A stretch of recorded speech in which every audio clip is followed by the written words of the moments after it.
I want to share some examples about wrong desires. और मैं कुछ उदाहरण बांटना चाहता हूँ गलत इच्छाओं के विषय। There was a group of people, they were praying to God. और एक ऐसा झुंड था जो परमेश्वर से प्रार्थना कर रहे थे, Our Father God. हमारे स्वर्गीय पिता, And God answered their prayers. और परमेश्वर उनके प्रार्थनाओं का उत्तर देता है। But it was a wrong desire, they prayed for it. लेकिन वो एक गलत इच्छा थी और उन्होंने उस विषय के लिए प्रार्थना की थी। Okay, so let us read Psalm 78 verse 29.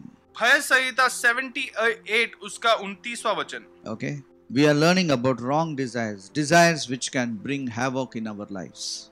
और हम गलत इच्छाओं के विषय सीख रहे हैं, ऐसी इच्छाएं जो हमारे जीवन में बड़ी गड़बड़ी मचा सकती है। So they ate and they were filled, for he gave them their own desire. वे खाकर अति तृप्त हुए और उसने उनकी कामना पूरी की।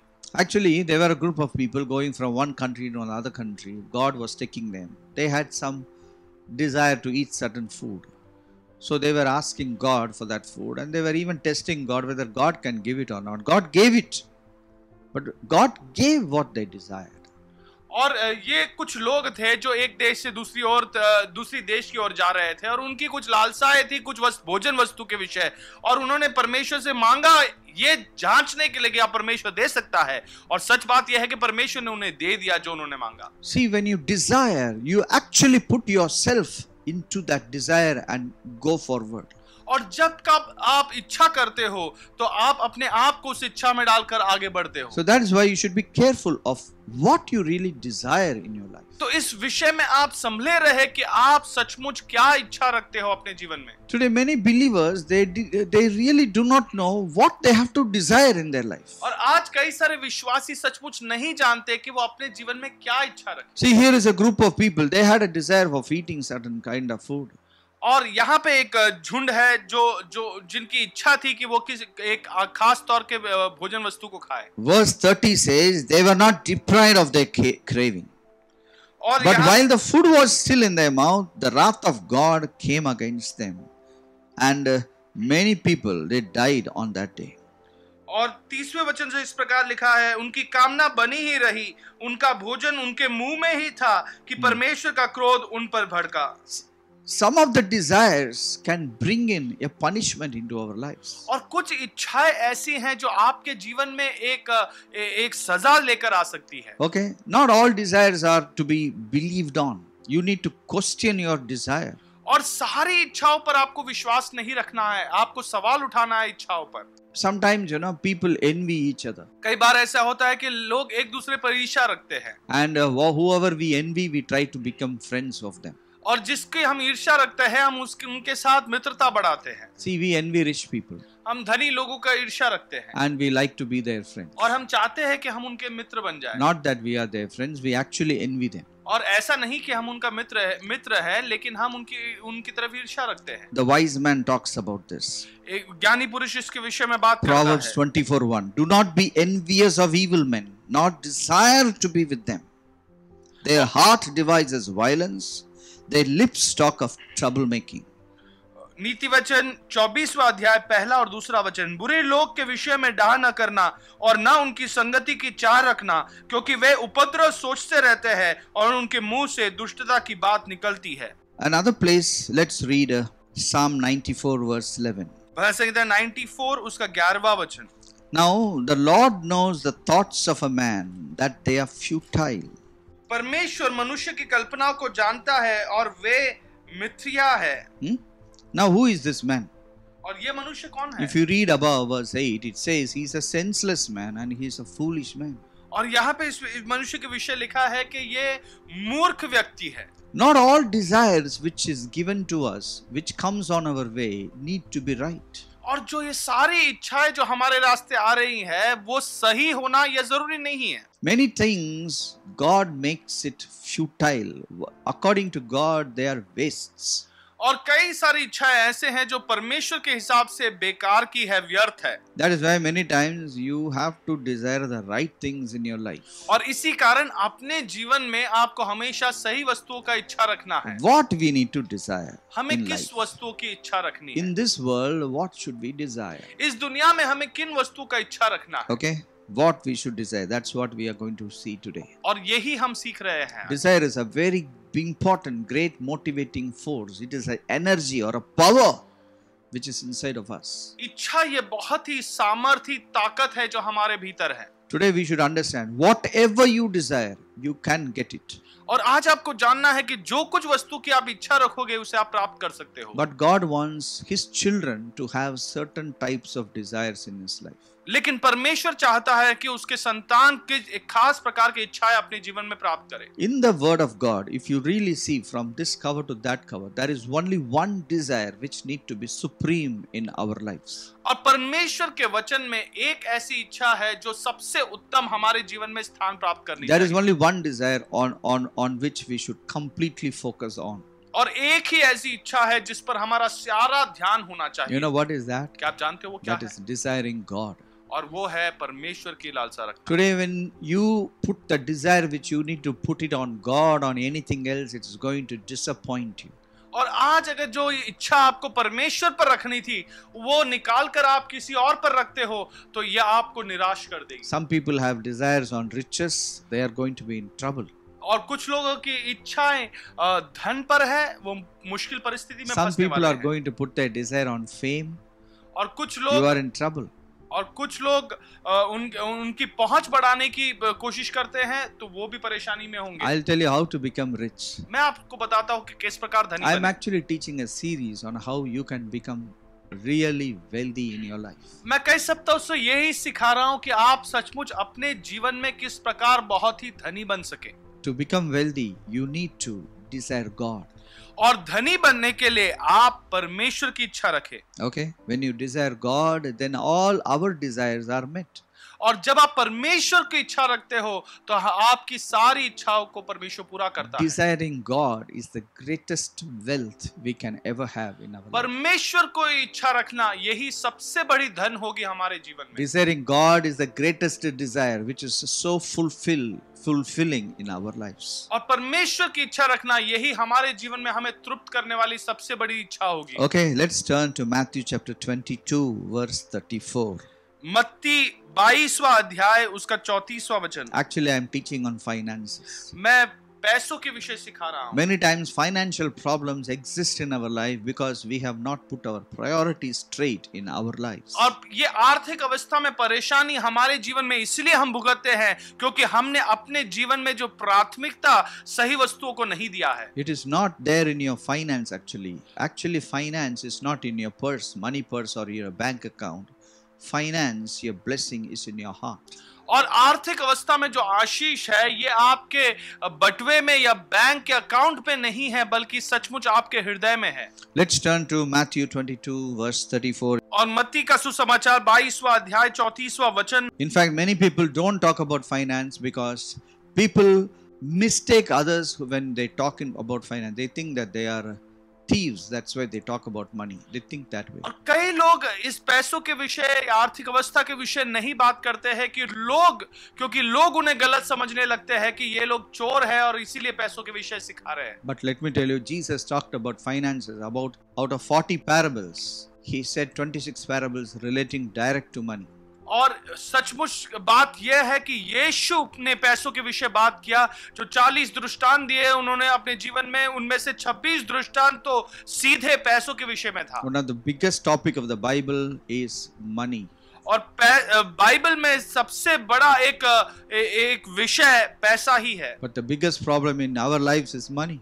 लेकिन हमारे जीवन की सबसे बड़ी एक परेशानी भी पैसा ही है. The biggest problem of the nations and the countries and the cities is money. कई देशों के और शहरों की परेशानी भी पैसा ही है. Why we should not talk about it? और क्यों हम इसके विषय में बात As ना a करें? child of God, as a teacher of the word, we should talk about it. We should only talk about it. और हम जो परमेश्वर के संतान होने के नाते वचन के एक शिक्षक होने के नाते हमें पैसों के विषय ही बात करना है. So when God is expanding His kingdom, actually God is making kingdom people into wealthy people.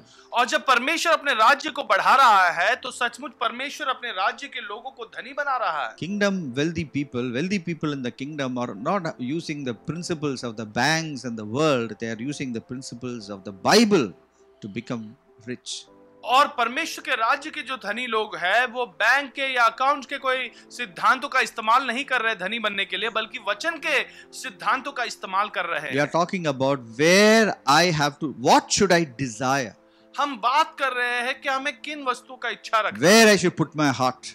हमें कहां पर अपना हृदय रखना है। Verse 34, Pharisees heard that Jesus Christ had silenced the Sadducees. They Chauthi- gathered together. Jesus silenced the Sadducees. और 34वें वचन में लिखा है, जब फरीसियों ने सुना कि यीशु ने सदूकियों का मुंह बंद कर दिया तो वे इकट्ठा हो गए। यीशु ने सदूकियों का मुंह बंद कर दिया। I like Jesus. मुझे यीशु पसंद है। One of the lawyer asked Jesus a question to test him. He said like this, Teacher, which is the great commandment in the law? Jesus said to him, You shall love the Lord your God with all your heart, with all your soul, with all your mind. This is the first and the great commandment. And the second is like this, You shall love your neighbor as yourself. On these two commandments hang all the law and all the prophets. उनमें से एक व्यवस्थापक ने उसे परखने के लिए उससे पूछा, है गुरु, व्यवस्था में कौन सी आज्ञा बड़ी है? उसने उससे कहा, तू परमेश्वर अपने प्रभु से अपने सारे मन और अपने सारे प्राण और अपनी सारी बुद्धि के साथ प्रेम रखना। बड़ी और मुख्य आज्ञा तो यही है, और उसी के समान यह दूसरी भी है कि तू अपने पड़ोसी से अपने समान प्रेम रख। Now this is the first and the great commandment. और यही पहली और सबसे बड़ी आज्ञा है। Okay, it has two parts. इसके दो भाग हैं। Love God, परमेश्वर से प्रेम रखे, love people. लोगों से प्रेम रखे। Now the first thing is spiritual. तो पहली बात जो है वो आत्मिक है, Second thing is financial. लेकिन दूसरी बात जो है यह आर्थिक विषय के भी है। You can never love your neighbor without money. और आप अपने पड़ोसी को बिना पैसों के आप प्रेम नहीं कर पाओगे। If you really think you need to love your neighbor, you need to give your money to him. अगर आप सचमुच अपने पड़ोसी से प्रेम रखना चाहते हैं तो आप अपने पैसों को उन्हें दे। Many people are willing to pray for others. और बहुत से लोग दूसरे लोगों के लिए प्रार्थना करने के लिए तैयार हैं। Some people come to me and say, Pastor, we are praying for you. और कुछ लोग आकर मेरे पास आकर कहते हैं कि पासवान हम आपके लिए प्रार्थना कर रहे हैं। I tell them I can pray better than you. और मैं उनसे कहता हूँ तुमसे बेहतर मैं प्रार्थना करता हूँ। Today we need prayer, but we need money. आज हमारे जीवन में प्रार्थना की जरूरत है, लेकिन उससे ज्यादा हमें पैसों की भी So जरूरत if you are really loving your neighbor, loving your relative, loving your friends, you need to first empty your pockets. तो अगर आप सचमुच अपने पड़ोसी से प्रेम रखते हो तो पहले अपने बटुए को आप खाली करें। So first is spiritual, to love God. तो पहली बात आत्मिक है, परमेश्वर से प्रेम रखना। Second is financial, to love your neighbor. लेकिन दूसरा ये आर्थिक विषय में है कि अपने पड़ोसी से प्रेम रखना। So loving God itself is reflected in loving your neighbor. और परमेश्वर से प्रेम रखना वो आप जब अपने पड़ोसी से प्रेम रखते हो उसी से दर्शा जाता That's है। why if your desire is only God, if your heart condition is only God, God, God, I tell you, that is the exact way to change your finances. अगर आपके हृदय की जो परिस्थिति है वो केवल परमेश्वर परमेश्वर या परमेश्वर पर है तो वो इच्छा ही काफी है आपकी आर्थिक अवस्था को बदलने के लिए। Because see, all the money you have is actually drained to people who are in need. और क्योंकि सारा जो पैसा जो आपके पास है वो लोगों के लिए वो बहाया जाएगा। See, some people are like a tube, which is closed in one end. और कुछ लोग एक ट्यूब के समान है जो एक तरफ से बंद किया गया है। That's how we are all born. और उसी प्रकार हम सबका जन्म हुआ है। But what happens after you pray and love God, it becomes open both ends. और लेकिन क्या होता है जब आप प्रार्थना करते हो और परमेश्वर से प्रेम करते हो, ये ट्यूब दोनों साइड से खुल जाता है। So whatever God gives you, it actually flows into the masses, into the lives of millions. और जो भी परमेश्वर आपके जीवन में उंडेलता है वो सचमुच लोगों के जीवन में सीधा बहना शुरू करता है। That is why if your desire is not God, I tell you, you will never scratch the surface of God's blessing. तो सचमुच अगर आपकी इच्छा परमेश्वर में नहीं है तो आप किसी भी विषय में आप ऊपरी भाग में ही रहोगे। Now, actually, Jesus is quoting this from a very famous Old Testament passage called Deuteronomy chapter 6. व्यवस्था विवरण इसके 6वें अध्याय से यीशु मसीह इस वचन को बता रहे हैं। Let us read this Deuteronomy chapter 6. It is something which is very profound and it talks about families. It doesn't talk about an individual. It actually talks about families.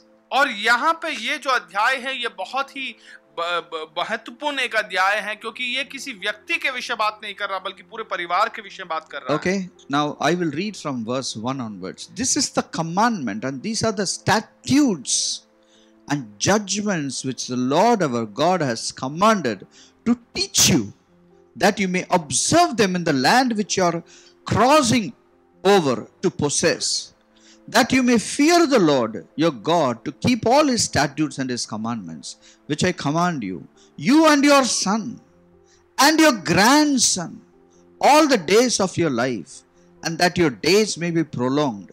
Therefore hear, O Israel, and be careful to observe it, that it may be well with you, and you may multiply greatly as the Lord God of your fathers have promised you, a land flowing with milk and honey. और पहले वचन से मैं पढ़ूंगा, यह वह आज्ञा है जो वे विधिया और नियम है जो तुम्हें सिखाने की तुम्हारे परमेश्वर यहोवा ने आज्ञा दी है, कि तुम उन्हें उस देश में मानो जिसके अधिकारी होने को पार जाने पर हो, और तू और तेरा बेटा और तेरा पोता यहोवा का भय मानते हुए उसकी उन सब विधियों और आज्ञाओं पर जो मैं तुझे सुनाता हूं अपने जीवन भर चलते रहे, जिसमें तू बहुत दिन तक बना रहे।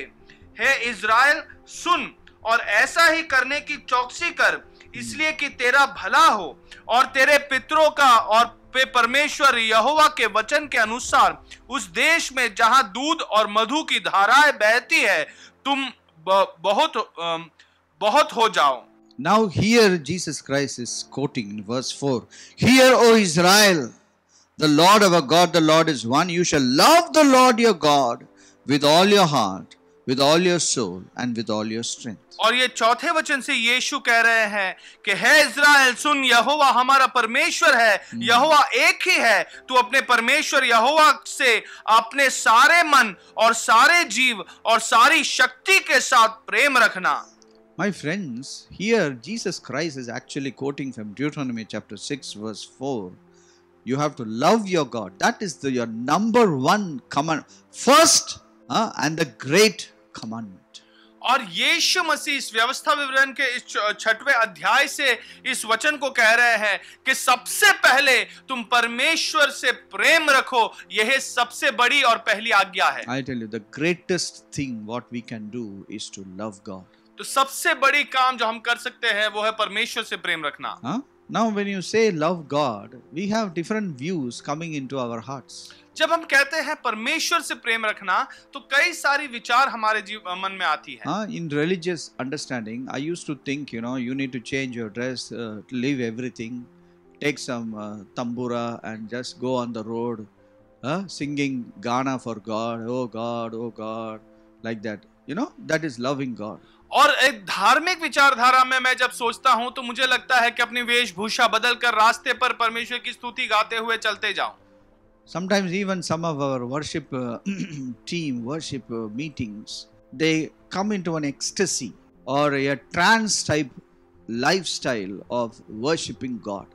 और कई बार कुछ आराधक भी इस प्रकार के एक जीवन शैली में आ जाते हैं जहां वो केवल मग्न हो जाते हैं और वहां पर वो आराधना कर रहे हैं। It's all very true, but desiring God is not actually that. ये बातें सच्ची हैं, लेकिन ये परमेश्वर के पर इच्छा रखना वो ये नहीं है। Because see, we should understand loving God. What is loving God? और परमेश्वर से प्रेम रखना ये क्या है? Unless we desire, our desire is God, we can never ever get into the wealthy place which God has planned for us. जब तक हमारी इच्छा परमेश्वर नहीं है, हम उस धनी स्थान पर जो परमेश्वर ने हमारे लिए रखा है वहां प्रवेश नहीं कर सकते।